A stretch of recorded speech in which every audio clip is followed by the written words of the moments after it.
Alors, si vous avez décidé d'écouter ce petit épisode de podcast, c'est que vous vous dites: «Mais comment ça, pour, ne plus avoir de canicule, il faut sauver la biodiversité, ce serait pas plus efficace, de lutter contre le réchauffement climatique?»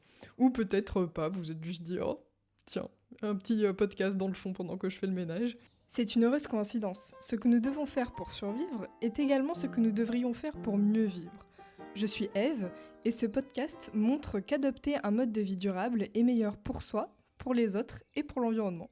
Là, on vient juste de vivre, enfin on vient juste, ça fait déjà 3-4 jours que c'est plus là, fort heureusement, mais on a vécu la fameuse canicule de fin juin. Je vais pas revenir dessus parce que j'en ai marre. Déjà, je trouve, je sais pas vous, mais le fait que tout le monde parle de la chaleur, qu'en fait ce soit ça partout tout le temps, bah ça rend plus difficile à supporter la chaleur. Je pense que si personne n'en parlait et qu'on est juste, bah on en parle après quand c'est passé, ou alors bon les trucs vraiment importants quoi, combien de temps ça va durer, voilà. Mais là tout le monde a, alors moi je suis pas sur les réseaux, donc j'ai juste regardé LinkedIn parce que j'essaye de voilà me tenir au courant des trucs un peu du monde du travail finalement. Mais il y avait que la canicule et vraiment c'était hyper anxiogène et alors que je regarde 15 minutes par jour, ça va, mais c'était vraiment 15 minutes de trop. Puis en fait tout était en fait c'était anxiogène surtout parce que c'était, pardonnez-moi du terme, putaclic. Bon, attrayant. Et après, est-ce que je fais pas un petit peu pareil avec cet épisode-là? Est-ce que je ne surferai pas aussi sur la vague de la canicule? Enfin voilà, je pense que ne pas en parler, ça aide à la supporter. Mais il y a d'autres trucs qui aident à la supporter, que je vais évoquer dans cet épisode, qui sont peut-être un petit peu plus efficaces. Parce que là, du coup, ça nous a bien rappelé l'urgence d'adapter nos modes de vie pour bah, éviter qu'on ait de plus en plus de canicules, qu'elles soient de plus en plus longues ou intenses. Et personnellement, moi, ça me l'a rappelé de manière un peu brutale, parce que, bon, déjà, oh, j'ai dit que j'en parlais pas, mais j'en parlais un petit peu. Dans mon appartement, il faisait vraiment une chaleur, mais bon, je pense que tout le monde a eu chaud, hein, mais après, bah, du coup, moi, j'ai pas la clim, et je dis pas que c'est bien ou pas, j'en parlerai plus tard. Et, euh, et un jour, c'était fou. Il était, je pense, à peu près 20 h. Il faisait encore 38 dehors. Et vraiment, mais j'avais mais chaud. Mais... Enfin, en fait, c'était un des derniers jours de la canicule aussi. Du coup, bah, il y a eu l'accumulation. Et je me suis dit, mais là, enfin, j'ai envie limite d'ouvrir les fenêtres, même si bah, le soleil se couche pas encore avant 2 heures et qu'il fait encore 38, pour avoir un peu d'air, quoi. Parce que bon, les ventilateurs, ça brasse de l'air chaud, voilà. Et j'ai ouvert, et il faisait plus froid dehors. Et bon, là, je me suis dit, mais ça veut dire quoi? C'est parce que moi, j'ai pas de thermomètre. Mais ça veut dire que j'étais genre, ça se trouve, à 42 dans l'appart. Non, non, c'était terrible. Mais bon, encore, voilà, moi, j'ai eu chaud, mais j'ai survécu. Parce que, bah, un matin, j'ai été réveillée vers 6 heures par les cris du voisin. C'était un vieux monsieur. Et ça s'est arrêté assez rapidement. Du coup, bon, je me suis endormie, enfin, j'étais un peu dans les vapes. Et après, quand je me suis réveillée, pas longtemps après, j'ai vu qu'il y avait tous les pompiers devant chez lui et tout.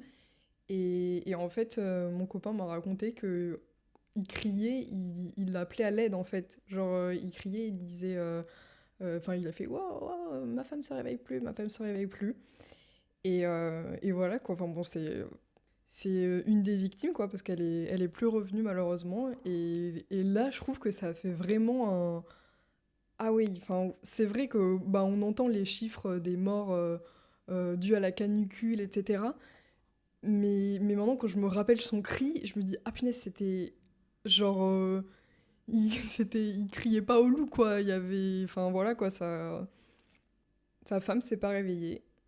Et du coup, moi, c'est ce genre de choses qui vraiment me conforte aussi dans bah, finalement juste la création de ce podcast pour vivre de manière plus durable, parce que bah, c'est des drames qui sont vraiment évitables avec enfin, petits changements entre guillemets, parce que bon, c'est quand même changer de mode de vie sur plusieurs aspects, mais enfin, je veux dire, là, ça met bien la réalité en face, quoi, de se dire, bah voilà, il y a des personnes qui meurent de chaud, elle aurait pu encore vivre quelques années, alors bien sûr, elle était vieille. Enfin, je trouve que c'est hyper... Enfin, ça m'a choquée. Et du coup, bah, c'est pour ça aussi que je fais cet épisode. C'est pour un peu clarifier... Enfin, je sais pas comment dire, mais un peu pour montrer que, bah, comme je le disais tout à l'heure, pour éviter les canicules, il suffit pas de lutter contre le réchauffement climatique. Et parfois, ça peut être aussi contre-productif. Lutter contre le réchauffement climatique, c'est bien. Ajouter à ça la préservation de la biodiversité, c'est mieux. Cet épisode sera en 2 parties. Première partie, pourquoi se concentrer sur la biodiversité. Deuxième partie, les solutions que l'on peut mettre à notre échelle. Parce que, bah, forcément, quand on change un peu la lutte, entre guillemets, les solutions évoluent aussi. Quoi de mieux pour commencer, pour savoir bah, pourquoi c'est mieux de se concentrer sur la biodiversité, qu'une petite définition de la biodiversité. Parce qu'on a tous à peu près une idée, mais la biodiversité, c'est en fait la multitude du vivant, donc vivant les animaux, les plantes, les animaux dont nous, les plantes, les champignons, les micro-organismes, ces interactions entre eux, voilà, les symbioses, etc., toutes les interactions, et les interactions avec les écosystèmes. Un écosystème, c'est en gros bah, un endroit donné où il y a des interactions entre les espèces. Souvent, on parle d'une forêt, un écosystème, une zone humide, etc., etc. Et aujourd'hui, on est en train de vivre la 6e extinction de masse. C'était les dinosaures. Et il faut savoir que les espèces s'éteignent plus vite que lors de l'extinction de masse des dinosaures. Et ça, c'est quand même... Je pense que j'en ai déjà parlé dans mon podcast, parce qu'à chaque fois, ça me choque. Dans notre imaginaire, les dinosaures, il y a une météorite et pouf, ils sont partis. Et là, on est en train de vivre une extinction qui est plus rapide encore. Pour les amphibiens, par exemple, c'est 165 fois plus rapide. Donc, bientôt, plus d'amphibiens. Et qui dit plus d'amphibiens, dit plus de beaucoup de choses. Et le climat, c'est la moyenne des temps, en gros, sur le long terme, à peu près 30 ans, qui caractérise du coup l'état de l'atmosphère. Normalement, la température sur Terre, c'est à peu près 15 degrés, en moyenne sur tous les temps, machin, sur le globe, quoi. Et là, on parle des augmentations de 1, 2, 3, 4 degrés. On essaye de limiter au max, parce que bah, ça a des conséquences dramatiques, tout comme l'effondrement de la biodiversité. Mais en fait, les conséquences dramatiques du réchauffement climatique, c'est aussi beaucoup bah, l'effondrement de la biodiversité. Hein. Donc, et de rendre plus difficile pour la vie sur Terre d'être, dont nous, encore une fois. Et du coup, donc, le climat, c'est un des facteurs qui permet à la vie de se développer. Bon voilà, comme ça, tout le monde a les mêmes bases. Actuellement, on l'aura remarqué, enfin moi en tout cas, avant que je m'intéresse de près à ces sujets, bah en fait, on n'a que le mot climat à la bouche, enfin on parle que du réchauffement climatique et beaucoup moins de l'effondrement de la biodiversité. Mais alors ça, corrigez-moi si je me trompe, parce que maintenant j'ai l'impression que non, parce que bah moi je suis baignée dans les trucs de biodiversité, mais je pense que c'est vrai. Vraiment, dites-moi. Et sauf que la biodiversité, si on schématise, la biodiversité, c'est la vie, et le climat, c'est genre le cadre de vie. Mais si on se concentre plus sur le cadre de vie que la vie, tout simplement, qui est quand même genre très utile à préserver, quoi, c'est genre nos vies, et ben on peut se douter en vrai qu'on loupe des choses. Alors, faut nuancer, parce que se concentrer sur le climat, ça va permettre une chose bien, qui est le truc bah, basique que tout le monde veut, réduire les émissions... Enfin, que tout le monde veut. Je sais pas si tout le monde veut, il y en a peut-être qui s'en fichent un peu de mourir de chaud de la canicule, mais... Donc, ce que tout le monde veut, ou presque. Donc, réduire les émissions de gaz à effet de serre. Gaz à effet de serre, CO2, méthane, etc., etc., protoxyde d'azote. Et parce que bah, réduire le réchauffement climatique permet d'avoir un cadre de vie sur Terre qui nous permet de continuer à vivre comme on le fait maintenant, quoi. Et le réchauffement climatique est présenté comme la 3e menace sur la biodiversité, en termes d'importance. Donc c'est-à-dire que, bah, un monde qui se réchauffe, forcément, les écosystèmes sont pas forcément adaptés et ça peut avoir des effets délétères sur la biodiversité. Par exemple, un truc tout bête, mais les feux de forêt. Bah voilà, si on réchauffe pas autant, bah il y aura peut-être moins de feux de forêt et du coup moins de disparition de la biodiversité. Du coup, limiter le réchauffement climatique, ça fait de manière globale, on reste avec un climat auquel on s'est adapté. Et parce qu'il y a aussi la question de l'adaptation. On peut se dire, bah ouais, bah, le climat il augmente, bah, les espèces évoluent. Mais en fait, ça va beaucoup moins vite. Et en plus de ça, il y a les événements extrêmes, bah, genre la canicule, toutes voilà, les tempêtes, les incendies, etc. Et les espèces, bah, forcément, leurs conditions de vie sont bouleversées. Alors que la biodiversité est très utile pour la vie, mais ça, on en parlera un peu après. Parce que oui, là je me concentre un peu sur bah, pourquoi le climat c'est bien, mais en fait je dis le climat c'est bien parce que ça sauve la biodiversité, mais du coup pourquoi la biodiversité c'est bien, on en parlera après. Et du coup, se concentrer uniquement sur le climat, ça a donc une limite, c'est que ça se concentre que sur une seule grande pression qui menace la biodiversité. Quelles sont les autres pressions? Vous allez me dire. Peut-être que vous les connaissez déjà. On a la première pression sur la biodiversité. Déjà, j'en ai parlé dans mon épisode que j'ai fait avec Bluetopia, mais là, c'était plus concentré sur la biodiversité marine. Là, on parle de la biodiversité de manière générale. Donc, la première pression, c'est la destruction des habitats, qui est la deuxième pression quand on parle de biodiversité marine. Donc, en gros, bah, les humains. Alors, destruction des habitats, je pense que. Enfin, je trouve que tout de suite, on a l'image de les villes s'étendent, mais que nenni, la première cause de destruction des habitats, c'est la déforestation pour faire de l'agriculture. Et pourquoi on a besoin d'autant de terre? Oh, bah, peut-être pour nourrir tous les animaux qu'on mange. On se doute d'une des solutions que je vais décrire en partie, mais ça, voilà. Mais bon, donc il y a la déforestation due à l'agriculture, c'est à peu près 50%, et aussi le fait que les villes s'étendent. D'ailleurs, je ne sais pas si vous connaissez la loi ZAN, vous la connaissez si vous avez écouté l'épisode avec Simon sur l'urbanisme. C'est une loi, donc la loi artificialisation nette en 2050. En gros, en 2050, on ne pourra plus artificialiser les sols pour construire. Et on sera obligé de prendre les appartements qui sont vides et inoccupés, possédés par de riches messieurs et mesdames. Et dans la destruction des habitats, il y a aussi le fait de fragmenter les habitats par les routes ou les chemins de fer, etc. Et du coup, les espèces bah, voilà, sont perturbées dans leur écosystème. Alors, il y a des personnes qui, par exemple, avec les grenouilles, font traverser les routes, etc. Qui est très utile parce que c'est vraiment une dégradation où on n'a pas vraiment idée, mais on traverse le territoire et les animaux, ils savent. Enfin, et la faune ne sait pas ce qui se passe, quoi. Donc ça aussi, ça perturbe beaucoup la biodiversité. Ah, j'ai trop hâte de parler de pourquoi la biodiversité c'est important pour l'homme et pour la vie et tout. Ensuite, on a la surexploitation des ressources, donc qui était en premier pour la biodiversité marine, parce que 90% des stocks mondiaux de poissons sont pleinement exploités, voire surexploités. Rien que ça, je ne sais même pas comment c'est possible, mais en tout cas, on mange beaucoup de poissons. Et surtout que parfois, bah, là encore, c'est Mallory qui en parlait, du coup, elle est cofondatrice de Bluetopia, dans l'épisode sur nos assiettes peuvent sauver l'océan. On peut se dire, oui, bon, bah, on arrête de manger du poisson, mais ça dépend des zones, parce qu'il y a des personnes dans le monde qui dépendent de la pêche pour avoir une alimentation suffisante. Et en fait, elle donnait l'exemple au large du Sénégal, on va pêcher, alors je sais plus quel type de poisson.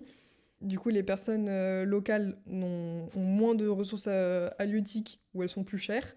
Et en fait, pourquoi on pêche ces poissons là-bas? Parce que après, on peut en faire de la farine de poisson pour les élevages de saumon. Et du coup, bon, en fait, on se doute pas en arrêtant de manger nous du saumon, bah du coup, des personnes au Sénégal pourront avoir enfin, genre continuer de manger bien, quoi. Et pourtant, si, voilà. Mais du coup, il y a les poissons, mais il y a aussi le fait de trop utiliser de bois, etc. Enfin, toutes les ressources naturelles qu'on pille, entre guillemets, et qui ne se renouvellent pas assez vite, qui ne se renouvellent pas à la fréquence de ce qu'on enlève. Ensuite, en troisième, comme je l'ai dit, on a le réchauffement climatique, donc parfait, on s'en est occupé, ça. Enfin, on s'en est occupé. On s'en occupe plus ou moins bien, on verra après. Et en quatrième, c'est les pollutions. Alors ça, c'est un peu plus pris en compte aussi parce que c'est les pollutions du sol, de l'air et de l'eau. Et j'ai l'impression qu'on a plus la conscience de, ok, ça peut avoir un impact sur le climat, mais ça a avant tout un impact sur la biodiversité. Donc c'est en fait tout ce qui est pesticides, nitrates, et une pollution qu'on oublie, enfin deux pollutions qu'on oublie, c'est la pollution lumineuse, enfin qu'on oublie, ça vous l'oubliez pas, hein, mais moi je l'oublie, c'est la pollution lumineuse et la pollution sonore. Et ça, on se dit, oui, bon, ça va, il s'adapte et tout. Mais en fait, ça a des vrais effets négatifs sur la biodiversité. Et bah, la pollution lumineuse de la nuit, ils peuvent vraiment. Ça perturbe énormément les écosystèmes, tout ça. Donc, mais bon, là-dedans, il y a aussi bah, du coup la pollution plastique qui se retrouve beaucoup dans les océans. Et des métaux lourds, machin. Mais je trouve que le pire, c'est vraiment bah, tous les pesticides, tout ça, parce qu'en fait. Bah, quand on dit oui, ça abîme la biodiversité, enfin, si on se dit ça abîme la vie de manière générale, ça appauvrit les sols, tout ça, et ça abîme aussi notre santé, parce qu'en fait, en fait, on empoisonne des insectes, mais du coup, le poison est sur les plantes et on mange ce poison. Enfin, c'est un peu bizarre en vrai, mais bon, la productivité, tout ça, après, on va voir qu'il y a d'autres solutions pour être aussi productif. Ensuite, la cinquième menace, du coup, ce sont les espèces exotiques envahissantes. Pareil, on avait parlé dans l'épisode avec Bootopia, des espèces qui sont... bah, en fait, c'est beaucoup le trafic maritime qui fait ça, mais aussi il y a des personnes qui juste ramènent des espèces exotiques qui deviennent envahissantes.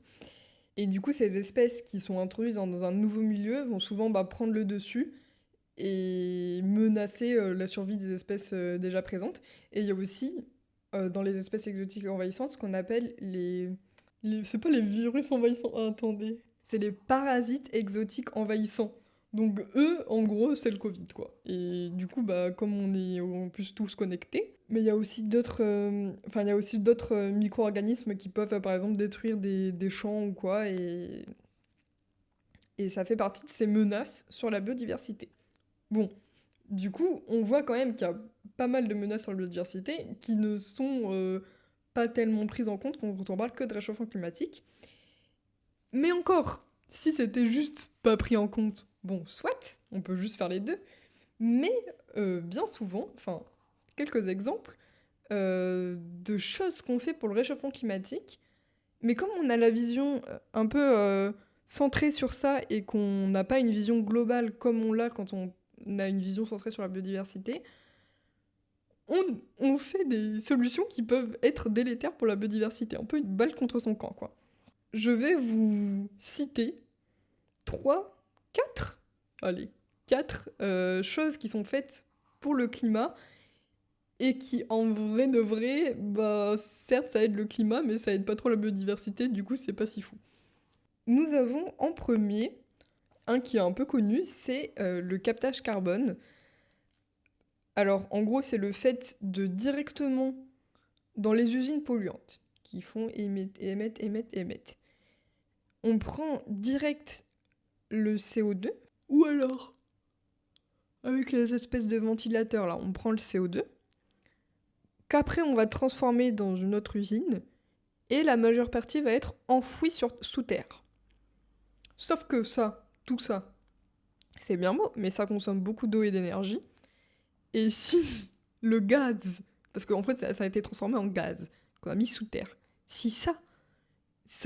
Parce que du coup là on va être rentré dans un monde avec de plus en plus, à part si on change tous maintenant de mode de vie, on va rentrer dans un monde avec de plus en plus d'aléas et de catastrophes. Si le gaz qu'on a mis sous terre s'échappe, bon bah voilà quoi. Tout ça, ça aura servi à rien. Et surtout que bah, dans les transports et tout, enfin dans cette transformation, forcément il y a des fuites. Et en fait c'est un peu... Enfin c'est un peu... On essaye de mettre un pansement sur... genre tu t'es fait opérer des ligaments croisés et on te met un pansement pour les coupures du doigt. Bon, ça y est. Et enfin, en fait, c'est toujours des excuses pour mais si on peut émettre autant de CO2 qu'on veut, de toute façon, on le met sous terre. Bah non, ça, en vrai, ça marche pas trop, quoi. Et surtout, un autre truc encore plus argument, c'est que c'est pas tout le CO2 qui peut être mis comme ça sous terre. Actuellement, c'est possible sur à peu près 10% de nos émissions. Bon, et ce qui est dommage, c'est que du coup, c'est possible sur 10% de nos émissions, Mais comme on a cette idée de «Ah, c'est possible», ben, on n'a pas appris l'info que, bah, c'est juste 10% en vrai, les gars, et on se dit: «Ah, mais c'est sur beaucoup», et du coup, ça on se dit: «Ah bon, bah, c'est bon, je peux, faire ci, ça» et puis en vrai, non. Parce que, bah, oui, c'est pas possible, par exemple, quand on prend l'avion, on va pas y avoir un mec derrière l'avion qui prend le gaz et qui dit: «Allez, je vais le mettre sous terre». Enfin bref. Ensuite, nous avons les centrales photovoltaïques installées en milieu naturel. Ou pas. Enfin, alors, les centrales photovoltaïques, parce que leur durée de vie, c'est à peu près 25 à 45 ans, ce qui est bah, à l'échelle d'une journée grand. Enfin, à l'échelle de moi, je me dis, j'ai 25 ans, ça me semble beaucoup. Mais en vrai, bah, c'est rien. Et les déchets sont vraiment très très polluants. Donc, on n'arrive pas à les revaloriser correctement, donc c'est un problème. Mais c'est surtout un problème. Ah oui, et du coup, le captage carbone, c'est un problème pour la biodiversité aussi, parce que bah, déjà, la terre où c'est enfoui, bon voilà, et surtout pour les problèmes d'eau. Mais donc, revenons aux centrales photovoltaïques. Installées en milieu naturel, on peut se dire, ah, mais ça fait de l'ombre, c'est bien et tout, mais en fait, ça fait pas la même ombre et ça. Enfin, ça retient. Ça juste, ça perturbe les écosystèmes et en fait, faut avoir la vision de se dire, bah oui, quand on met quelque chose de pas naturel dans un milieu naturel, ça va le perturber. Enfin surtout, genre, autant, quoi. Et c'est fou de se dire que pour pallier à la troisième cause de l'effondrement de la biodiversité, on prend pas en compte la première cause de l'effondrement. Enfin, on va détruire des habitats alors que c'est la première cause de l'effondrement de la biodiversité. Enfin bon. Ensuite, on a les biocarburants, qui c'est pas mal sur le papier de se dire bah oui, au lieu de faire tourner les voitures avec un truc, bah, avec du pétrole, on va utiliser des plantes, ce qui semble bien, bah voilà, c'est naturel, tout ça. Sauf que rebelote, destruction des habitats pour faire pousser des plantes. Et en plus c'est quand même fou de faire pousser à manger dans un monde où les gens, où il y a des personnes qui meurent de faim. Enfin, les personnes sous-alimentées dans le monde, enfin, il y a à peu près 800 millions de personnes sous-alimentées dans le monde.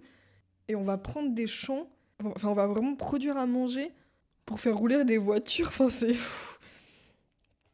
Vu comme ça, c'est un peu. Voilà. Et du coup, bah, au final, peut-être que ça pollue moins quand on roule, mais en fait, en prenant en compte la destruction des habitats, tout ça, bah ça a pas, enfin c'est pas forcément, c'est plus polluant même parfois que de rouler avec une voiture thermique, enfin que de rouler avec de l'essence, tout ça.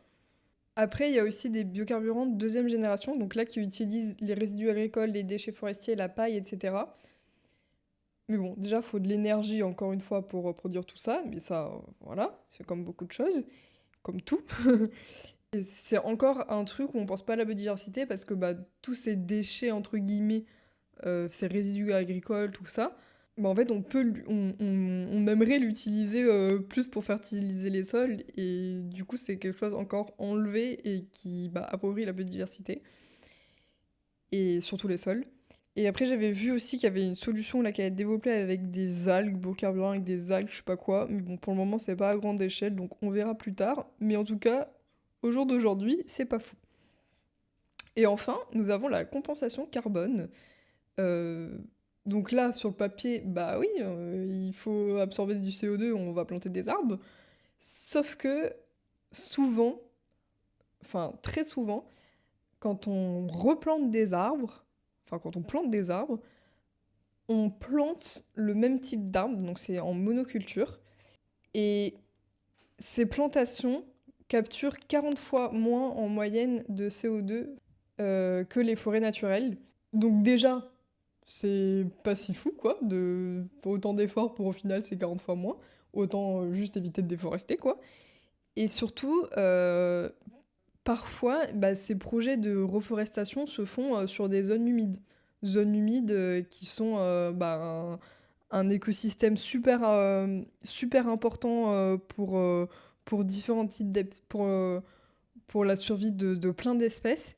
et zones humides qui sont déjà en voie de disparition, entre guillemets, parce que depuis 1700, on a perdu 87% des zones humides existantes. Et en fait, ces projets-là, ils se font souvent dans des milieux naturels. Enfin, il n'y a pas une terre sans arbres qui attend les gens, quoi.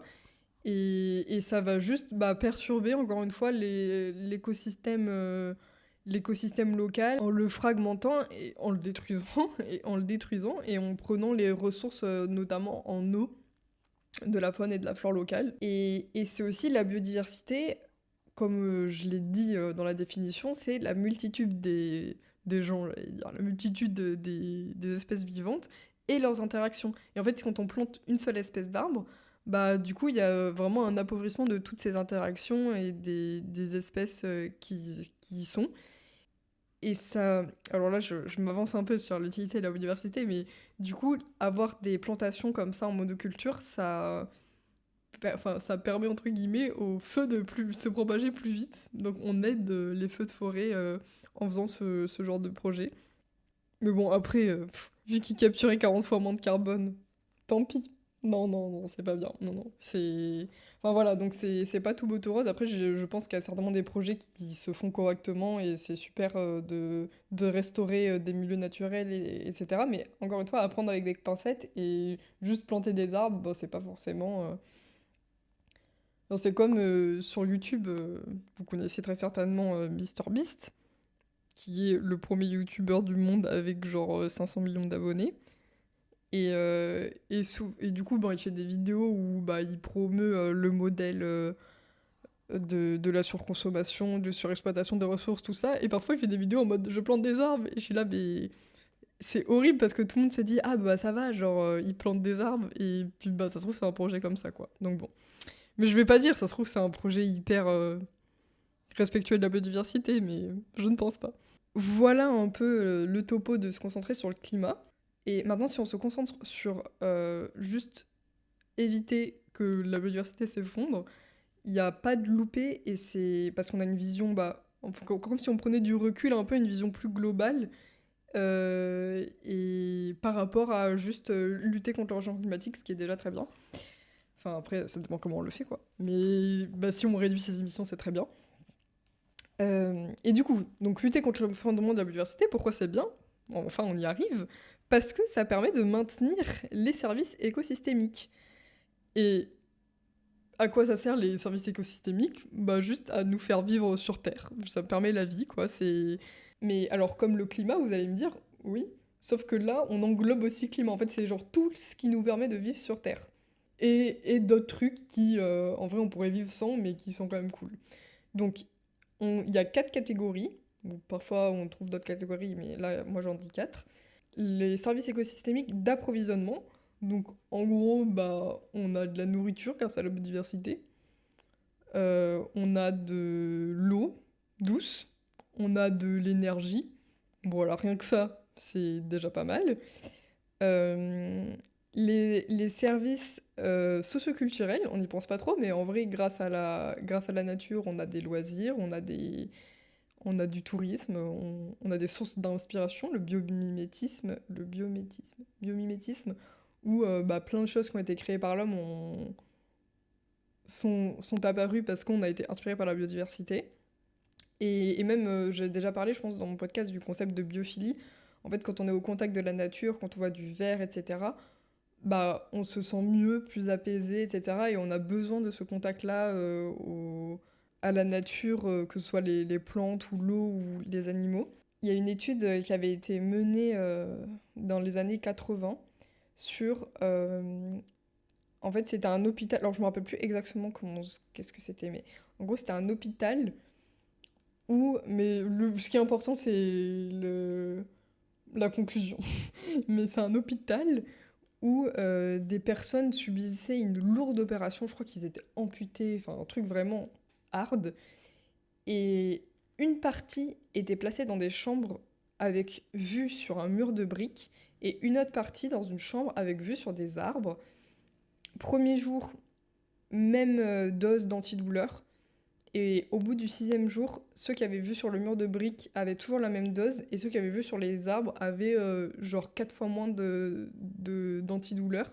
Cette étude, ça a été une des premières qui a montré l'importance du contact avec la nature. Mais après, il y en a eu plein qui ont prouvé ça. Et même rien que quand on va en forêt, on dit qu'on fait une promenade de santé parce que les plantes communiquent, euh, alors par les racines, mais aussi par les feuilles. Et quand elles jettent dans l'air leur communication, c'est des organismes volatiles. Enfin, j'ai plus le terme, mais c'est pas très important. Et en fait, quand on respire ça, ça augmente nos défenses immunitaires et ça fait qu'on est en bonne santé. Il y a une odeur particulière, l'odeur de la forêt, bah c'est ça. Il y a aussi des services de soutien, en gros pour que les autres, pour que tous les services écosystémiques fonctionnent, il en faut de base. Donc c'est par exemple la formation et la fertilité des sols. Oui, bon bah un sol vivant, ça permet au reste d'exister. D'ailleurs, plus un sol est riche, enfin, plus il est vivant, plus il va réussir à retenir de l'eau. Donc c'est dans ces problèmes, je parlais de mon épisode précédent, je parlais de l'eau. Pour gaspiller moins d'eau, entre guillemets, bah, c'est aussi important de s'occuper de la biodiversité parce que bah, un sol vivant permet de retenir l'eau. Enfin, voilà. La photosynthèse, d'avoir juste bah, des habitats pour les animaux, etc. Et ensuite, il y a des services de régulation, donc là, qui permettent bah, de purifier l'air, de purifier l'eau, de prévenir l'érosion. C'est un peu lié à l'approvisionnement, c'est ce qui permet un peu l'approvisionnement aussi, je dirais, parce que là, parce qu'il y a aussi par exemple la pollinisation, et sans la pollinisation, bah, il y a 35% de notre alimentation qui, quick, n'est plus là. La production d'oxygène, le cycle de l'eau, la décomposition des déchets, etc. Et du coup, dans ces services de régulation, comme je fais quand même un épisode sur la canicule, une biodiversité en bonne santé permet de réguler le climat et permet de modérer les événements extrêmes. C'est dans ça aussi que je dis que bah, c'est intéressant d'avoir un peu les lunettes de biodiversité plus que les lunettes climat, parce que, bah, en fait, alors certes, si le climat ne va pas, la biodiversité en souffre, mais la biodiversité est la personne, entre guillemets, qui va réguler ça. Les forêts et les océans captent le carbone et rejettent de l'oxygène. Un service essentiel. Ça, je trouve qu'on en a pas, enfin, on en a bien l'idée encore parce que bah, ce pourquoi aussi on veut faire de la compensation carbone. Et pour maintenir cet équilibre climatique, c'est aussi important d'avoir une biodiversité diversifiée qui résiste parce que bah, ça va mieux résister aux perturbations. Parce que bah, aussi la biodiversité permet de modérer les événements extrêmes, euh, genre la canicule. Et tout à l'heure, je parlais des zones humides qui aident beaucoup à amortir les pics thermiques. Et localement, enfin, là, on a beaucoup parlé de végétaliser les villes face à la canicule, parce que oui, les arbres et plantes créent de l'ombre, évaporent de l'eau, etc. et permettent au sol d'être plus vivant, du coup, de stocker de l'eau. Et en fait, la biodiversité, c'est aussi tellement lié à la santé humaine, parce que bah, déjà, rien qu'en purifiant l'air et l'eau, alors là, malheureusement, on pollue plus que la biodiversité n'a le temps de le ramener correctement. Mais en fait, elle nous permet un peu bah, de rester en bonne santé. Et si on tombe malade, bah, nos médicaments, ils viennent de là, quoi. On a des médicaments parce qu'on a la nature. Et c'est fou, quoi, de se dire, en fait, rien que pour ça, préserver la biodiversité, parce que ça prévient la maladie et guérit la maladie. Et encore une fois, si on prend la biodiversité sans l'intervention de l'homme qui pollue, etc. Il est assez dense cet épisode en information. Je ferai d'autres épisodes là-dessus pour un peu deep dive dans les sujets et peut-être mieux expliquer les choses. Par exemple, bah là, rien que sur le lien entre la santé et la biodiversité, il y a vraiment énormément de choses à dire. Là, je pense que c'est un peu aussi un épisode bah, global sur pourquoi la biodiversité, ça peut nous aider à lutter contre la canicule. Mais en fait, c'est un sujet... Enfin, justement, comme ça prend tout en compte, il y a tout à dire dessus. Donc, si jamais il y a des parties que vous aimeriez aborder plus en profondeur, etc., n'hésitez pas à me le dire. Mais je vais continuer à, entre guillemets, survoler parce que bah, le but de cet épisode, c'est de montrer un peu tout ce que la biodiversité fait. Je peux pas rentrer dans les détails de tout, sinon ça va faire 4 heures. Même plus, 8. Oh là là. Mais du coup, lien aussi santé canicule, parce que j'ai appris ça bah, lors de la canicule. Chez moi, il faisait chaud, ça, on l'a compris. Et j'ai découvert dans la médiathèque de ma ville qu'il y avait un point fraîcheur. Et j'y suis allée et il faisait genre 26, donc c'était bah, frais, c'était parfait. Et j'y suis restée des heures et des heures parce que bah, genre, je n'ai pas envie de sortir sous 40 degrés. Et j'ai eu une discussion avec mon copain qui disait, je lui dis mais viens dans le point fraîcheur et tout, ça va, c'est trop bien. Et il me dit bah non parce que ça va être pire après parce que là je me suis habituée à la chaleur. Il n'avait pas envie de faire bah d'aller dans le froid et après de souffrir encore plus de la chaleur parce qu'il retournera dans la chaleur. Et moi je lui dis je comprends mais enfin moi vraiment j'en pouvais plus donc je lui dis ah bah je comprends ton point de vue mais et après je me suis posé la question mais est-ce que vraiment... Enfin, qui a raison? Est-ce que vraiment c'est pas bien de faire une pause fraîcheur parce que bah, après quand on va revenir c'est pire? Ou est-ce qu'au contraire il faut faire des pauses fraîcheurs? Et bah j'avais raison, même sans le savoir. Il faut faire des pauses fraîcheurs, c'est hyper important. Donc si vous avez un point fraîcheur, même aller genre au magasin un peu. Alors après, ce qui est embêtant avec les pauses fraîcheurs, c'est que dans les lieux publics, c'est que souvent les lieux publics mettent la clim genre à 15 et enfin le choc thermique est insupportable quoi. Oh là là, il y a un ballon qui se balade devant ma fenêtre. En parlant de pollution de la biodiversité, voilà, un ballon qui va aller polluer les océans. Bon, après c'est la quatrième cause, donc finalement, vaut mieux un petit ballon que manger de la viande qui va déforester les forêts tropicales. Donc qu'est-ce que je disais? Alors oui, le problème c'est il y a un peu des chocs thermiques parce qu'il fait trop froid, mais bon, si vous arrivez à trouver un point frais qui ne soit pas genre à -15, bah 26 c'est parfait. En fait, c'est essentiel parce que ce qu'on prenait pas en compte quand on a discuté avec mon copain, c'est que l'organisme, normalement, a chaud la journée et récupère la nuit. Parce que normalement, la nuit, les températures baissent. Sauf que là, ce n'est pas le cas. Il faisait genre 42 la nuit. Non, quand même pas. Mais il faisait bah, 29, quoi. Et surtout 29, mais dans l'appartement, il devait encore faire 35 parce qu'on a beau ouvrir toutes les fenêtres, bah, l'air parfois il juste y rentre pas, même avec avec le ventilateur. Bref. Et du coup, comme les organismes ne peuvent pas récupérer la nuit, et en fait, on peut se dire aussi, on a un peu, je trouve, l'image de ah, ce qui te tue pas te rend plus fort. Mais là, avec la canicule, ce dicton, il marche pas. Plus ça dure, plus ton organisme est fatigué, plus tu as des risques bah, que ta santé en pâtisse. Et c'est pareil entre deux vagues de chaleur. Les organismes ont été fragilisés par celle qui est passée, et du coup tu vas encore plus souffrir à la suivante. Je dis ça là, il y a peut-être une autre vague de chaleur qui va arriver, je suis pas prête, mais bon. Voilà, petit topo santé. Et puis même en vrai, enfin, sauvegardons juste la biodiversité pour pas que notre espérance de vie baisse.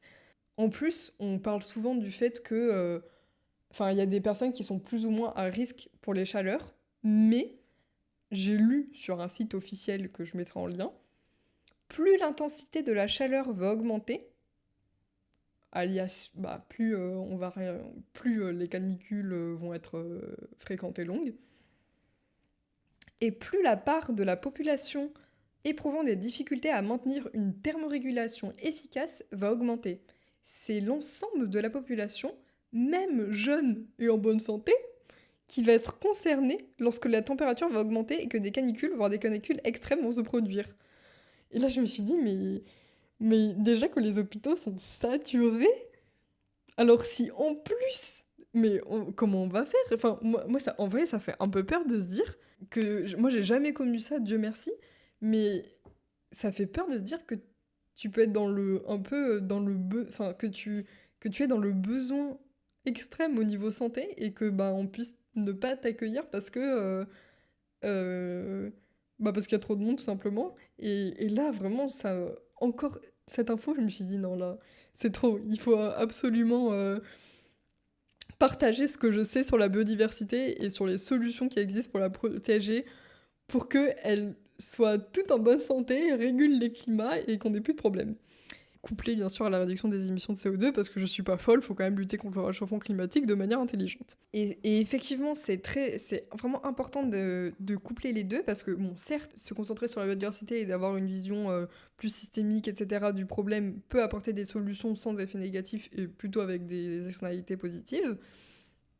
Mais vous l'avez peut-être déjà vu passer l'info, etc., face à des canicules comme ça, même si la biodiversité a un rôle pour limiter ses effets, bah elle aussi elle souffre.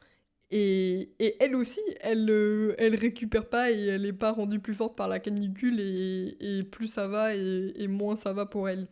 Je sais pas si vous avez vu passer la carte du avant-après de la canicule de fin juin.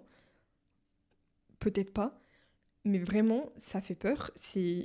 Tout est vert foncé et après tout est vert clair et t'es là, enfin vert clair voire marron. Et en fait, ça a juste brûlé quoi. Enfin, pas brûlé, mais enfin, ça s'est juste asséché de fou. Et du coup, bah, qui dit végétation asséchée, sol asséché, sol moins vivant, sol qui retiennent moins l'eau et qui, du coup, pour la prochaine canicule, pourront pas être aussi efficaces pour la gérer. Et du coup, bah, ce sol asséché, forcément, il pourra pas accueillir autant de vie, donc ça délétère pour la biodiversité. Et une autre chose qui est folle, qui est embêtante, c'est que quand il fait trop chaud, les plantes se mettent en mode survie et ferment leurs stomates. Mais qu'est-ce que ça veut dire fermer leurs stomates? En gros, c'est comme des petits pores et elles le ferment pour éviter de perdre trop d'eau. Donc, bah déjà, elles nous rafraîchissent plus, mais ça, les pauvres, on va pas leur dire mourrez pour nous. Et le problème, c'est que les stomates servent aussi à absorber le CO2. Donc non seulement ils ne réfléchissent plus, mais en plus le CO2 reste et le CO2 qui va encore plus réchauffer et encore plus faire de canicule. Enfin bref, un cercle vicieux. Et un autre truc, c'est que bah, comme la végétation meurt un peu de chaud, il y a aussi ça fait forcément un peu moins d'ombre. Quoique, je sais pas, ça en vrai à vérifier, je sais pas si les feuilles, enfin les arbres ont perdu beaucoup de feuilles. Je crois que si, mais en fait là je vois les arbres devant ma fenêtre et j'ai pas l'impression, mais c'est peut-être pas un bon comparatif. Mais je me dis que si il y a trop de chaleur et du coup les feuilles sèchent et tombent, bah il y aura moins d'ombre pour nous protéger aussi. Enfin, encore un cercle vicieux. Et de toute façon là, c'est souvent des cercles vicieux dans les conséquences du réchauffement climatique. Là, je pense par exemple à l'effet d'albédo, je ne sais pas si vous connaissez, mais en gros, le blanc, quand on porte des vêtements blancs, ça réfléchit la lumière et le noir, ça absorbe. Et en fait, c'est pareil sur la Terre. Et du coup, la banquise, elle réfléchit la lumière et l'océan, il absorbe. Et sauf que plus il fait chaud, plus la banquise, elle fond, plus il y a moins de blanc pour réfléchir la lumière et plus il y aura plus de bleu très foncé pour absorber la chaleur. Et c'est un cercle vicieux parce que bah, du coup, ça absorbe plus de chaleur, il fait plus chaud, la banquise fond plus, il y a moins de blanc pour réfléchir la lumière, enfin voilà. Donc il y a aussi des petits effets de la nature qui nous aident pas. Mais bon, c'est d'autant plus de raisons d'essayer de limiter l'augmentation des températures. Et je pense très sincèrement que bah, préserver, c'est tout bête, hein, mais préserver finalement les services écosystémiques couplés à la réduction des émissions euh, me permettrait de vieillir sans trop de canicules terribles et de profiter un petit peu plus de la vie pour pas rester enfermé chez moi tout l'été parce que je serais susceptible de mourir de chaud. Je vous propose maintenant qu'on a fait ce petit topo sur sauvons la biodiversité, bah, de regarder les solutions qui s'offrent à notre échelle, à nous. Qu'est-ce qu'on peut faire concrètement pour aider la biodiversité à prospérer et le climat à ne pas trop augmenter. Je fais des rimes ou quoi? Alors comme je disais tout à l'heure, avec une vision centrée sur le climat, on a surtout les solutions pour réduire les émissions de gaz à effet de serre qui nous viennent en tête. Et en fait, avoir un bon ordre de grandeur dans l'importance des solutions quand on parle que d'émissions de gaz à effet de serre, c'est plus facile parce que c'est plus facilement mesurable. Et c'est des solutions qui sont hyper intéressantes parce que contrairement à des choses qui vont être un peu oui, oui, on va capter du carbone.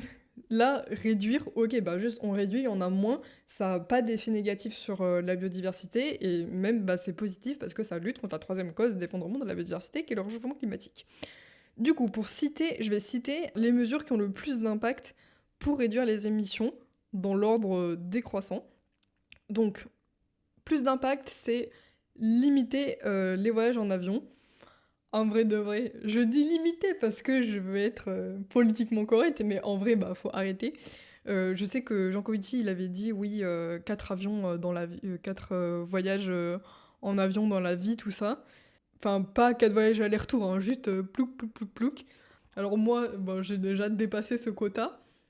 Ce qui m'énerve parce que je suis pas allée dans des destinations trop bien, genre je suis pas allée enfin, genre, j'aurais trop aimé aller en avion en Corée ou même au Canada, tout ça. Et je suis allée genre en Espagne et en Angleterre. Mais vraiment, quand j'y pense, je me dis c'est terrible. Mais en même temps, pourquoi j'ai fait ça? Parce que bah, c'était moins cher. Ça, c'est un vrai problème. Et ça incite pas du tout à ne pas prendre l'avion. Du coup, maintenant, moi, je me dis juste, bah. Genre, j'ai revu mon budget en fonction de ça. Et du coup, bah, il y a d'autres choses que je fais moins. Et juste aussi, bah, je redécouvre la France, qui est un pays genre incroyable, même si c'est moins dépaysant tout ça. De toute façon, j'avais fait une vidéo sur le tourisme, donc voilà. Mais, mais là, moi, je vois un futur où en fait, je ne prends plus l'avion. Et par exemple, si on me propose, oui, viens là et tout.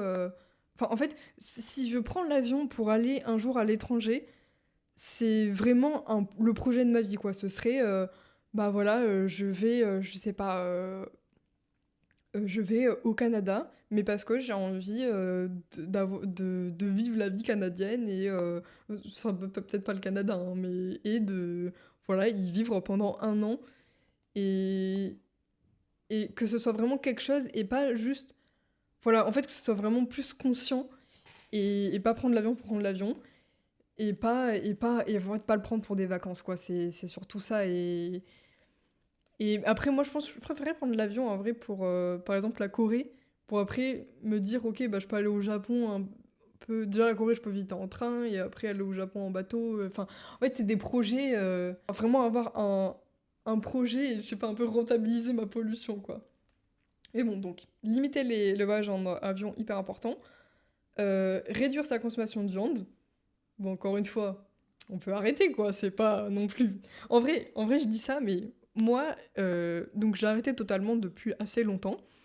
Mais parfois, il y a des exceptions qui sont, entre guillemets, pas graves, parce que, bah déjà, peut-être, parfois, je les vois pas.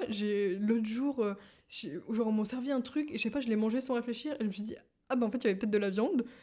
Et bon, bah tant pis, quoi. Je vais pas faire tout un scandale ou si je suis invitée chez quelqu'un qui l'a fait de la viande, bon, bah, et qui savait pas, machin, bon, bah tant pis, je mange de la viande. Et, et aussi, ça, je sais plus si je l'avais dit la dernière fois, mais aussi, je pense que c'est important de pas non plus se priver trop. En fait, il faut être raisonnable, quoi. C'est pour ça aussi, en vrai, c'est bien de se dire limiter, parce que, enfin, je sais très bien que, par exemple, si je mange de la viande 2, 3 fois par an, j'aurai quand même un impact minime. Et c'est pas ça qui va enlever tous mes efforts de l'année. Enfin, ça semble logique.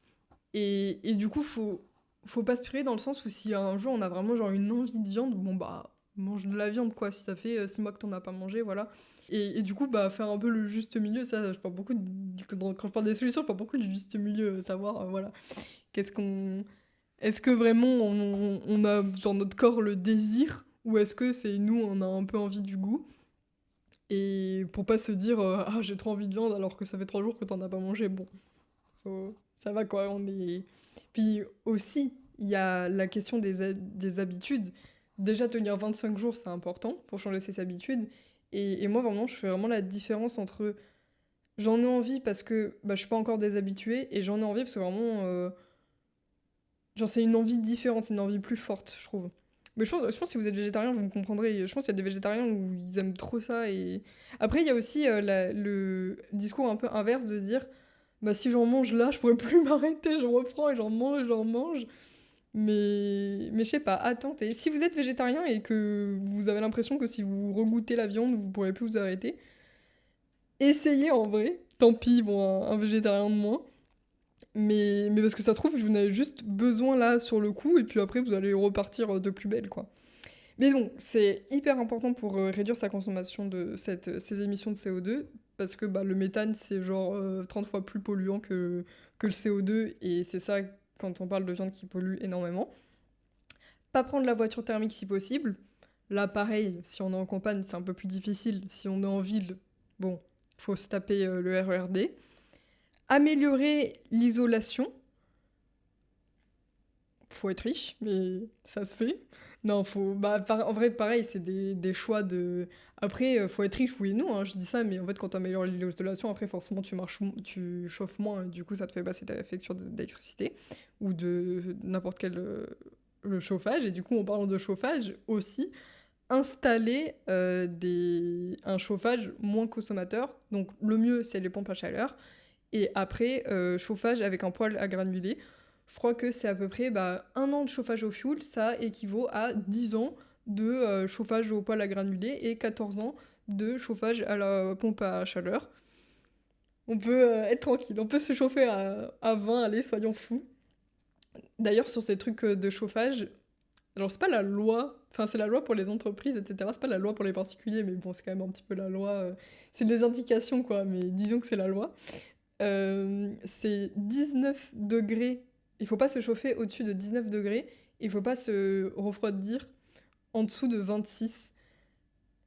Et là, bah, du coup, on est dans des habitats qui sont vivables, où on n'est pas, on est quand même confortable, même si c'est pas, voilà, on préférerait que ce soit 23 toute l'année. Et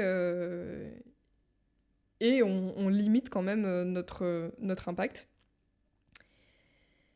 Après, il y a aussi un truc plus global, mais juste avoir une consommation responsable. Parce que bah, forcément, si on achète moins, on produit moins, on pollue moins. Et ça, faudrait vraiment faire un épisode dessus. Mais ça, comme tout, hein, finalement, j'ai tellement d'épisodes à faire, oh là là. Voilà un peu les ordres de grandeur. Et avec une vision centrée sur la biodiversité, cet ordre de grandeur reste quand même. Mais il y a des choses qui sont un peu plus basses dans l'impact sur le climat qui vont augmenter en importance. Je pense par exemple à manger bio. Ça, on en parle beaucoup, et on en parle beaucoup aussi parce que c'est mieux pour notre santé. Ça réduit de je sais pas combien de pourcents la chance d'attraper un cancer, etc. Enfin, c'est vraiment hyper important. D'ailleurs, en parlant de ça, je sais pas si vous connaissez l'histoire des chauves-souris aux États-Unis. En gros, dans plein d'États, je crois genre même 40 États des États-Unis et genre 9 provinces du Canada, il y a eu une espèce exotique envahissante. Enfin, pas une. Si, c'est ça, parce qu'en fait, c'était une maladie qui était sur des souris, des chauves-souris européennes qui a été après répandue, enfin, qui a été transmise à des chauves-souris américaines et canadiennes qui n'avaient pas le même organisme et qui du coup résistaient beaucoup moins bien à cette maladie qui était du coup mortelle pour elles. Donc il y a eu vraiment une chute énorme des populations de chauves-souris aux États-Unis et au Canada. Chauves-souris qui ont une utilité dans l'écosystème et une utilité quand on plante, quand on fait de l'agriculture, de réguler les insectes ravageurs. Et du coup, comme il y en avait moins, il y a eu une hausse de l'utilisation des pesticides beaucoup plus grande que la hausse des rendements au final, mais on ça soit. C'est parce que les pesticides, ça marche vraiment, pas sûr. Enfin, si, mais vous m'aurez comprise. Et corrélé à cette hausse de l'utilisation des pesticides, il y a eu une hausse du coup, dans ces états-là, directement liée de mortalité infantile due à des cancers, due à l'augmentation des pesticides. Exemple de pourquoi faut-il manger bio, bah, je sais pas, ne pas avoir le cancer. Et Du coup, on se doute que si c'est aussi mauvais pour nous, c'est mauvais pour le sol. Donc il y a des pollutions de l'air, de la terre, de l'eau. Et les pollutions, en fait, restent dans l'eau aussi. Il y a toujours une petite particule. Donc en vrai, quand il pleut des pesticides. Non, pas autant, mais il y a quand même... Enfin, ça contamine le cycle de l'eau, quoi. Voilà, ambiance, vraiment. Le fait de pas manger bio, ça va pas émettre plus de CO2. Et pourtant, on se rend compte que bah ça détruit, ça pollue énormément les sols, etc., les rend beaucoup moins riches, et du coup, bah, pour la biodiversité, c'est délétère. Et couplé un peu à l'utilisation au fait de manger bio, c'est pas forcément un truc personnel, parce que c'est peut-être un peu compliqué, mais c'est de consommer des choses issues de l'agroécologie. Mais je... Je sais pas si c'est possible dans la vie de tous les jours, mais en tout cas, sachez que l'agroécologie, c'est quelque chose qui... C'est une forme d'agriculture qui est moins consommatrice en eau, enfin pas consommatrice de pesticides, tout ça, et qui a plusieurs, en fait, qui a des techniques de paillage, etc., enfin des choses écologiques qui permet d'avoir, ou même de coupler différentes plantes ensemble pour qu'elles poussent plus, machin, avoir des meilleurs rendements. Enfin, plein de techniques, même qui parfois sont ancestrales, et qui permettent d'avoir une agriculture bah, qui permettent de nourrir assez tout le monde, sans recours à des choses nocives pour l'environnement. Et d'ailleurs, ça, dans le truc de une agriculture qui nourrit tout le monde, parce que c'est un peu un argument en mode oui, mais faut bien mettre des pesticides pour nourrir tout le monde. Dans le monde, il y a un tiers des aliments produits qui finissent à la poubelle. Voilà. Après, en vrai, ça faut nuancer parce que je sais que de ce qu'on appelle gaspillage alimentaire, il y a le gaspillage alimentaire de choses qui sont encore qui sont comestibles et de choses pas comestibles, genre les coquilles d'œufs. Donc à nuancer, mais c'est quand même un ordre de grandeur, voilà quoi. Même si c'est 50% des un tiers, ça reste quand même trop. D'ailleurs, je vais enchaîner sur deux solutions qui sont hyper importantes et liées à ça. Réduire son gaspillage alimentaire. En France, c'est à peu près 18% de ce qui est produit qui n'est pas consommé, 40% par le consommateur final. Et de composter, parce que bah, du coup, nous aussi, on a des choses qui sont des déchets que de toute manière, on ne peut pas manger, même si on mangeait tout ce qui est comestible, bah, il y a toujours les trucs non comestibles, donc autant les rendre à la terre. Donc ça peut aider, parce que déjà, bah, on aura produit quelque chose qui sera vraiment consommé, et du coup, bah, comme il n'y aura pas de gaspillage, on pourra peut-être nourrir plus de personnes. Et un autre truc qui aide encore plus, qui aiderait encore plus à faire en sorte qu'il y ait assez de terre pour nourrir tout le monde et assez de production pour nourrir tout le monde, c'est bah, ne pas nourrir les animaux. En vrai, avoir un peu moins d'élevage, on peut en avoir un peu, voilà, de temps en temps, un peu de viande. Mais de se dire que, comme je le disais tout à l'heure, 50% de la déforestation, c'est pour l'agriculture et que, bah, par exemple, pour le soja, 80% des champs, c'est pour nourrir les animaux. Enfin, au bout d'un moment, on va pas me dire il n'y a pas assez de terre pour nourrir tout le monde. Non, si, il faut juste, en vrai, juste réduire un petit peu. Là, je peux pas défendre le diable. Je me fais l'avocat du diable. Ah, je vais essayer de me faire l'avocat du diable. Je vais me mettre dans la peau de quelqu'un qui mange de la viande tous les jours et qui me dit pourquoi. Ah, mais oui, je mange de la viande pour ma santé. Ah, mais tu sais qu'en Europe, il y a 2,48 millions de décès qui ont été attribués à une alimentation déséquilibrée et en première cause par trop consommation de viande rouge. Ah bon? Voilà, le débat est fini. Non, en vrai, c'est pas gentil de faire ça. Mais par contre, ça, c'est un vrai fact, le truc attribué à une alimentation déséquilibrée. Et en vrai, on sait que bah, la viande rouge, ça augmente le risque de cancer colorectal, de diabète, de maladies cardiovasculaires, d'AVC, tout ça. Mais un truc que je savais pas, c'est qu'il y a aussi des décès qui sont attribués par la consommation insuffisante de légumes, de légumineuses, de fruits et de noix. Et ça, alors de noix un peu moins, mais les autres, c'est à peu près les mêmes pourcentages. Voilà, trop de viande rouge, pas assez de légumes, pas assez de légumineuses, etc. Et je me dis, punaise, ça en vrai, Enfin, en tout cas, moi, j'avais vraiment cette vision de oui, la viande rouge, trop, c'est pas bon pour la santé. Et je savais que. En fait, je savais qu'il fallait manger des légumes pour la santé, mais je pensais pas que les gens mouraient du fait de ne pas manger assez de légumes. Mais du coup, voilà, c'est un fait. Donc, végétaliser son alimentation, pour moi, c'est genre le truc le plus important.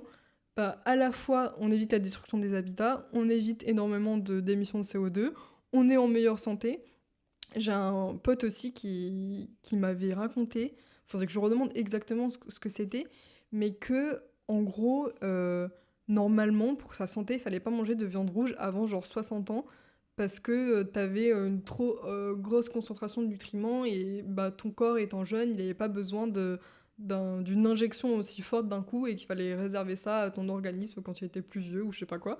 Et que, bah, encore une fois, c'était meilleur pour la santé. Et je me dis, mais c'est fou ça, il y a tellement ce lobby, je sais pas, de la protéine de viande qui est essentielle à la santé, alors que, bah, genre, littéralement, les gens meurent de pas manger assez de légumes et personne n'en parle, quoi. Donc bon. Et en parlant d'émissions de CO2 de la viande, en France, c'est juste derrière le secteur des transports. Le secteur des transports est à 24% sur le total des émissions, et l'alimentation, c'est à 23%. Donc, bah, on a encore un peu de choses à réduire, quoi. Puis surtout qu'en vrai, aujourd'hui, c'est tellement facilité le fait d'arrêter de manger de la viande, ou de réduire fortement. Les alternatives viande végé, c'est pas forcément ce qu'il y a de mieux, même si c'est mieux pour la santé que la viande.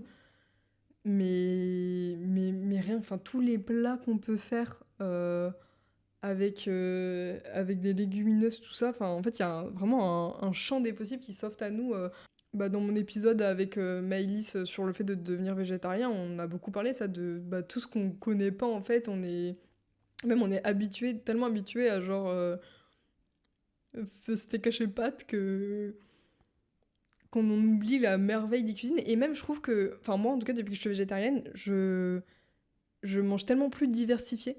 Et en fait c'est un peu tricky moi parce que en vrai j'ai jamais mangé beaucoup de viande, mais depuis que je me dis, ok, je suis végétarienne et je veux avoir les bons nutriments, et enfin tous les apports qu'il faut, et ben en fait, le seul truc que j'ai changé, c'est de manger diversifié, et de manger bah, plus aussi de crudité, tout ça.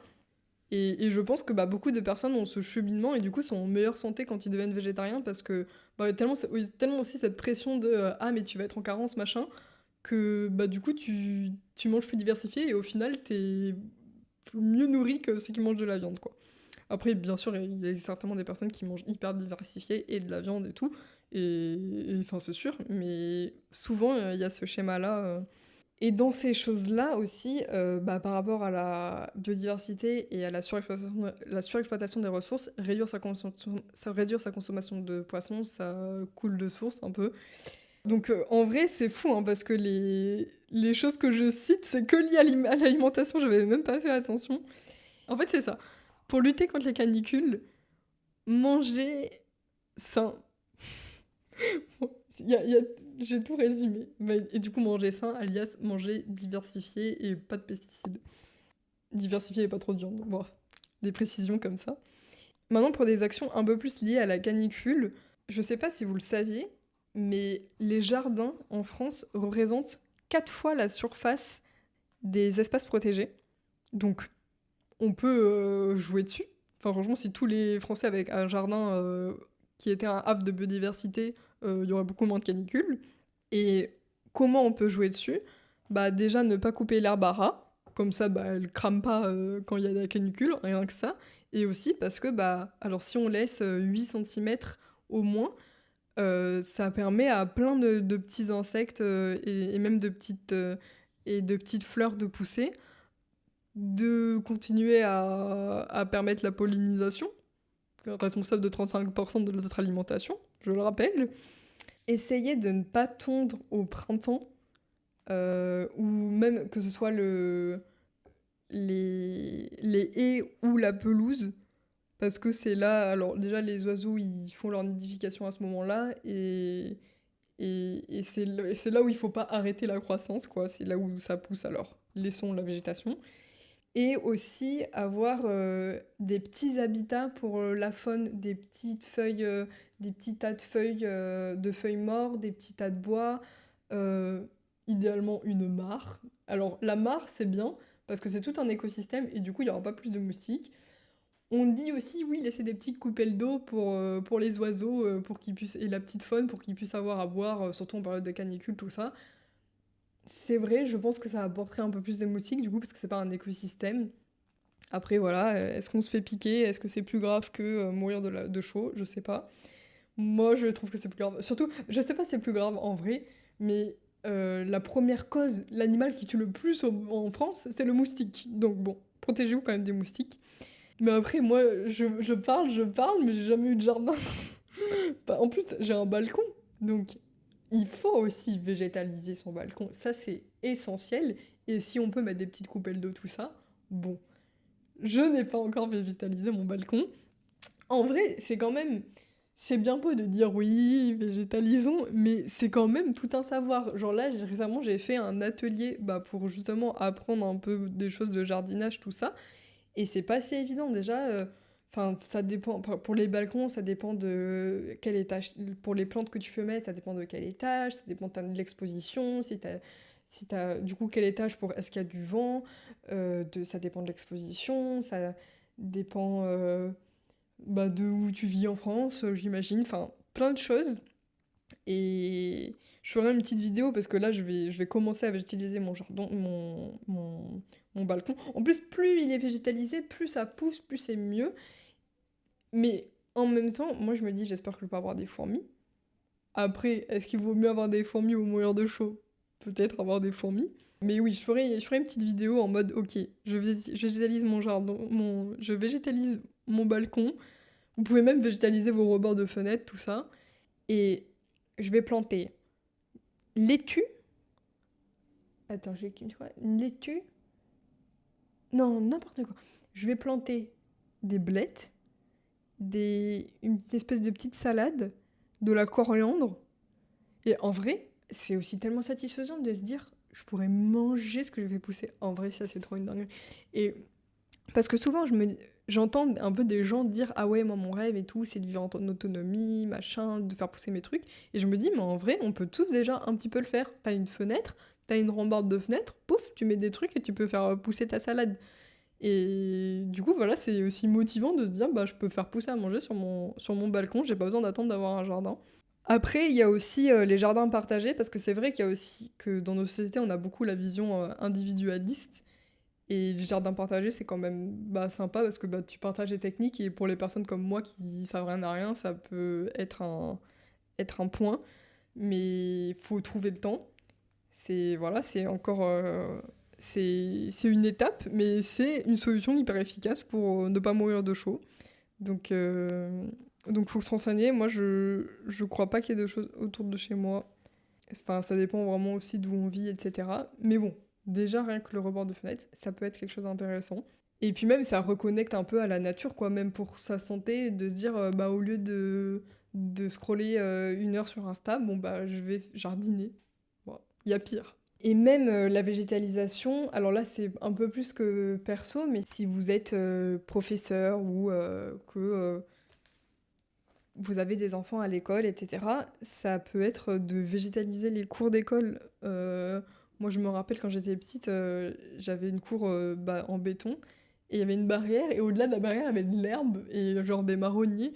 Et je me rappelle qu'on, bah, beaucoup des récréations, juste on passait les mains pour toucher l'herbe, les marronniers et tout. Et je me dis, c'est fou quoi cette image de on veut fuir le béton et végétaliser les cours. Bon, bah, certes, tu salis plus les vêtements.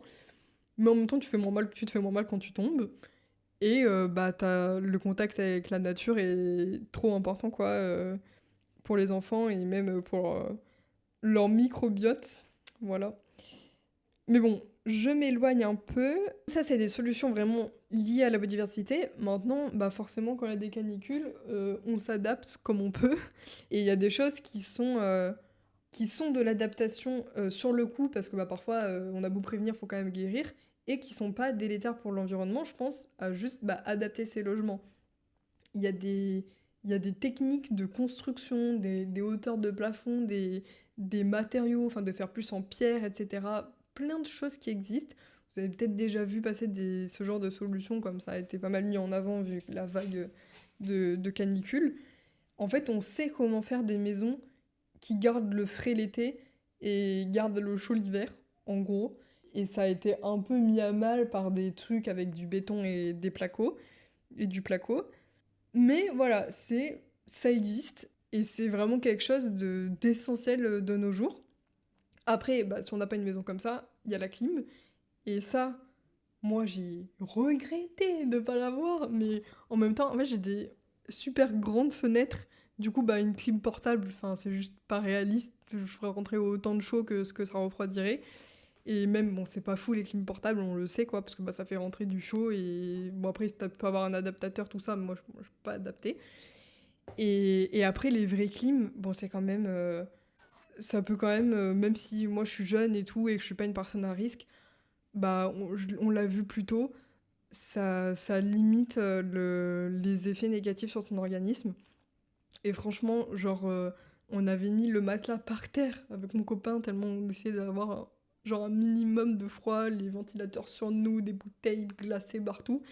Mais enfin, il faisait que toujours 35, 36, même 37 la nuit. Et enfin, c'est juste pas possible, quoi. Genre, surtout que là, une fois comme ça, bon, soit, mais enfin, on peut pas continuer notre vie à pas dormir pendant des semaines parce qu'il fait 37. Enfin, c'est pour moi la clim,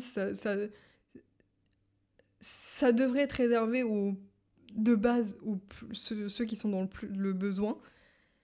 Mais après, bah, si t'as une clim que t'actives que la nuit à 26 pour juste pouvoir dormir 10 jours dans l'année, bon après peut-être plus parce qu'il y aura plus de canicules, mais c'est quelque chose qui me semble quand même raisonnable, quoi. Et je me demande, parce que je sais que là c'est pas bien, hein, mais il y a quelqu'un qui m'a dit que plusieurs personnes lui avaient dit que il... non, ça c'est trop une dinguerie, qu'il mettait la clim à genre 17. Et ça, je me dis, mais les gens, mais sont fous. Genre, en vrai, c'est... Parce que moi, je me plaignais, par exemple, dans le train et tout, la clim est toujours trop forte, enfin, toujours trop fraîche, et ou dans les magasins, tout ça. Mais je me dis, mais les gens font ça aussi chez eux. Et là, mais est-ce que je suis toute seule à me dire, mais on vit où, là? On est... On a chaud à 40 degrés et on se fait des chocs thermiques. On tombe malade parce que tu mets la clim à 17. Juste, tu tombes malade. On tombe malade. Genre, pourquoi En fait, je comprends pas comment on peut genre refroidir à 17 TT. Et je suis sûre que les gens qui refroidissent à 17 TT, c'est ceux qui chauffent à 25 l'hiver. Et je me dis, mais à un moment donné, faut être cohérent, quoi. Et en vrai, genre, moi, l'hiver, quand je... Enfin, même quand c'est 20 degrés, bon, je suis bien, mais c'est un peu froid. Et je comprends pas comment on peut, genre, refroidir à genre 20 degrés. Enfin, c'est l'été. Ok, on va pas être en canicule, mais juste j'aimerais ne pas avoir froid l'été, quoi. Enfin, sans parler de la folie environnementale que c'est. Enfin, juste, genre, les gars, on est bien à 26. Enfin, c'est... Bon, bref. Bon, après, il y a des particularités, tout ça, je veux pas dire, mais bon, quand même, quand tu mets ta clim à 17, il y a des questions à se poser. Mais voilà, du coup, malheureusement, on va pas régler le problème avec des bons logements et la clim. Et en vrai, je pense que je fais ce podcast aussi parce que j'ai un peu la flemme de m'adapter à ça. Genre, je pense que j'ai moins la flemme de m'adapter et d'avoir un mode de vie qui soit en corrélation avec ce qu'on est en train de vivre. Genre, il y a des canicules, arrête de manger de la viande, bah oui, tous les jours en fait. Et je peux pas, encore une fois, je veux pas culpabiliser, mais en vrai, genre, j'ai pas envie de m'adapter à 60 ans, à un été où il fait pendant 20 jours 45 degrés. Genre vraiment, là j'y pense et je me dis, mais tous les jours je choisis de vivre de manière plus durable. De une, parce que bah, déjà ça améliore ma santé. Un peu le but de ce podcast, de montrer que vivre de manière durable, ça améliore notre qualité de vie. Donc de une, parce que ça améliore ma qualité de vie, mais surtout parce que vraiment, j'ai pas envie d'être vieille et d'avoir chaud. Genre, c'est tout bête, hein. Et bon, il y a la chaleur, mais il y a plein d'autres trucs. Et je me dis, mais en plus, moi, genre là, c'est un peu, du coup, égoïste. Et c'est un peu une des seules souffrances que j'aurais. Et je me dis, mais il y a des gens qui souffrent vraiment. Enfin, il y a des populations où bah, genre, leur habitat est inondé. Enfin, il y aura genre des migrations écologiques, tout ça. Et enfin, des choses vraiment graves. Et ça semble tellement rien par rapport aux petites actions qu'on nous demande de faire. C'est pour ça que aussi que je vais végétaliser mon balcon, parce que je parle, mais vraiment, j'agis aussi. Et après, bon, il y a des choses qui sont plus ou moins faciles à mettre en place, et il faut faire aussi selon là où on est le plus à l'aise, etc.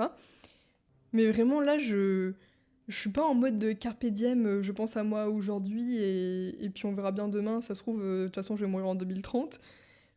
Je suis vraiment en mode, en vrai, là faut être raisonnable. Soyons raisonnables pour une fois enfin, et allons-y quoi. Surtout que, enfin je trouve quand même qu'il y a un peu un consensus sur la canicule. Enfin on a tous pas envie qu'il fasse chaud ou alors bah, la part de la population qui adore les canicules doit être vraiment faible. Enfin, je veux dire, il y a des morts, tout ça, ça nous concerne directement.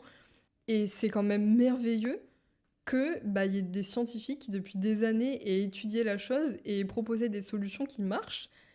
Et d'avoir ces solutions-là et de pouvoir les faire. Et le fait qu'il n'y ait pas un consensus sur les solutions, c'est quand même... quand on met les choses en face de l'autre, enfin, ça veut dire que c'est plus difficile de changer que de subir les canicules. Alors je comprends parce que en vrai, aujourd'hui, les canicules, c'est pas toute l'année. Alors que changer son mode de vie, c'est toute l'année. Donc il y a un peu ce truc de se dire, bon, même si changer son mode de vie, ça améliore sa qualité de vie, il y a un peu ce truc de se dire, bon, bah, on souffre un peu dans l'année, mais, mais pendant le reste du temps, on est tranquille. Mais bon, je pense pas qu'il y ait des gens qui se disent ça, mais je pense que c'est encore un problème bah, que changer, c'est pas si facile. Faut voir mon truc sur comment changer sur le long terme, mais en vrai, changer ses habitudes sur le long terme, passer au-delà, par-dessus. Enfin, moi je pense que j'ai la. Mes habitudes sont plus faciles à changer parce que bah, j'ai une socialisation qui m'aide en ce sens-là, mais on n'a pas tous eu la même socialisation, on n'a pas tous les mêmes traditions, et il y a des choses qui, bah, malheureusement, sont inentendables, même si on met en face de ça, bah, il y a des gens qui meurent de chaud, quoi. Et après, je pense que ça va changer, parce que bah, y a de plus en plus de personnes qui commencent à faire le changement et qui se disent non, mais en vrai, là, c'est trop une dinguerie, allez, on y va. Et du coup, bah, au bout d'un moment, ça sera juste mal vu socialement de pas vivre de manière durable. Mais toute la question est, bah, est-ce que ça va être assez vite pour qu'on ne souffre pas dans le futur de canicules trop horribles? Si tout le monde écoutait mon podcast, maybe. Et aussi, un autre truc, je pense, qui freine nos changements, c'est l'épidémie de solitude. Parce que, alors, les réseaux sociaux, tout ça, voilà, ça a ses avantages, mais ça a aussi l'inconvénient de réduire un peu les relations qu'on a IRL. Et bah forcément, qui dit moins de relations dans la vie concrète, moins de communauté, etc., bah plus de vision anxiogène. Et quand t'es seul, quand t'as pas d'amis, que t'es enfermé dans ta bulle de négativité, c'est hyper dur sur Internet de trouver des choses qui puissent te faire voir le monde autrement. Et c'est pour ça que j'essaye aussi avec ce podcast de contribuer un petit peu à une vision de bah en fait, parce que moi, il y a 5-6 ans, j'étais un peu dans cet état d'esprit de, bah, en vrai, je vais faire des actions parce que bah, j'ai pas envie de culpabiliser, mais au fond de moi, je sais que ça sert à rien et que tout est perdu. Et depuis, j'ai vu genre énormément de trucs qui sont faits, énormément de choses positives, énormément de choses qui marchent. Et du coup, je suis convaincue que, bah, en fait, rien n'est perdu. Enfin, il y a vraiment rien du tout qui est perdu et que chaque action, même si tu commences aujourd'hui, ça va être d'une grande aide pour ne pas souffrir pour moins souffrir dans le futur. Et en fait, c'est parce que j'étais pas forcément entourée des cercles qui puissent me faire penser ça, parce que c'est pas non plus hyper répandu, quoi. Et en fait, je comprends que bah, si on est enfermé dans un cercle de négativité, avoir l'impression que nos actions ne servent à rien et que de toute manière c'est trop tard, et que de toute manière c'est trop tard, c'est difficile d'agir. Mais bon, là, si vous avez écouté tout cet épisode, vous savez bien que de toute manière, c'est pas trop tard.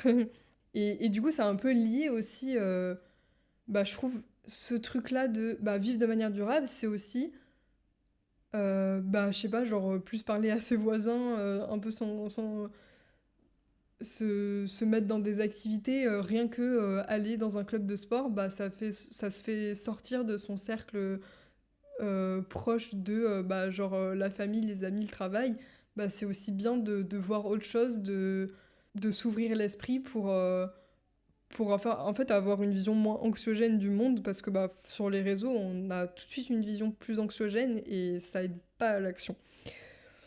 C'est un peu genre l'énergie appelle l'énergie, la positivité appelle la positivité. Si on se met un peu dans l'engrenage, même si, voilà, bah, le sport, ça nous fait nos petits moments joyeux de la semaine, bah, on sera plus enclin après de rentrer et de, je sais pas, se préparer un bon repas sain que de rester enfermé chez soi. Et puis on a la flemme de cuisiner parce qu'on a passé trop de temps à voir que tout allait mal dans le monde, quoi. Et vraiment, c'est fou à quel point on a énormément de pouvoir et qu'on peut même aujourd'hui, avec les outils qui existent, s'éduquer nous-mêmes et rien qu'avec... En vrai, c'est fou que rien qu'avec nos modes de vie, on peut genre éviter des catastrophes, quoi. Enfin, en vrai, un pouvoir de fou.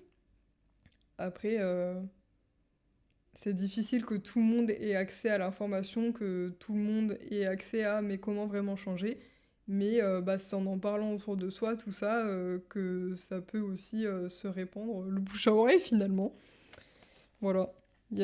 Parce que c'est vrai qu'on se dit, oui, mais de toute façon, tout le monde sait le réchauffement climatique, tout le monde est sensibilisé, tout ça. Bah, en vrai, pas tout le monde et pas forcément d'une manière qui donne envie de changer. Et enfin, il y a encore beaucoup de choses à faire à ce niveau-là, quoi.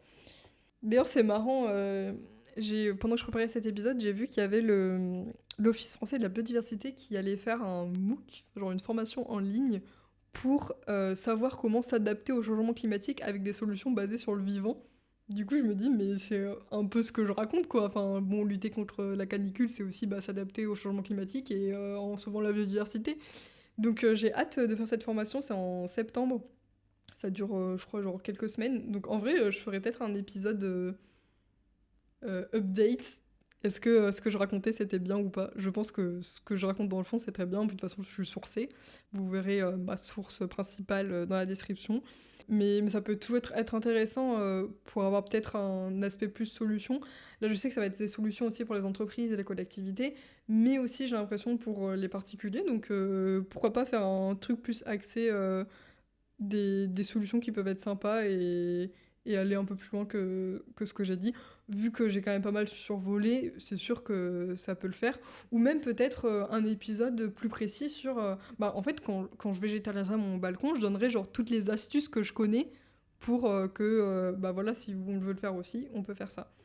Comme ça, à la fois, vous êtes motivé à faire le jardinage, parce que vous avez un petit podcast dans les oreilles, et à la fois, vous apprenez des vrais trucs pour lutter contre la canicule. Voilà, mais en tout cas, merci d'avoir écouté l'épisode. N'hésitez vraiment pas si vous voulez que j'apprendisse un sujet. Moi, j'ai plein d'idées, mais bon, si vous avez, vous, une volonté, bah, je me ferai un plaisir de l'approfondir.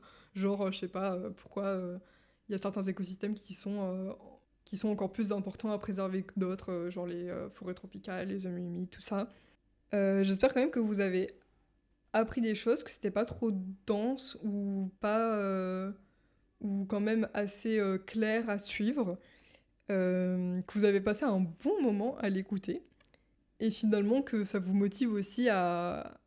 Enfin, que ça vous donne un peu de positivité pour vous dire, ok, je suis pas toute seule ou tout seul à avoir un mode de vie durable, et je continue à aller dans ce sens, parce que plus on est, plus l'été pourra redevenir notre saison préférée. Parce que là, je pense que on se voile un peu la face. Ceux qui disent que l'été est leur saison préférée, moi, perso, c'est l'automne. Parce que fini les canicules, on reprend le plaid, le chocolat chaud, la pluie sur les fenêtres et Twilight. Bon. Mais peut-être un jour, s'il y a moins de canicules, je dirais, allez, l'été, c'est citronnade, c'est cigale. Puisse-t-on être dehors pour les entendre chanter? Bon bah sur ce, bon été. Oh là là, terrible. Bon courage pour l'été et vous inquiétez pas, l'automne arrive bientôt.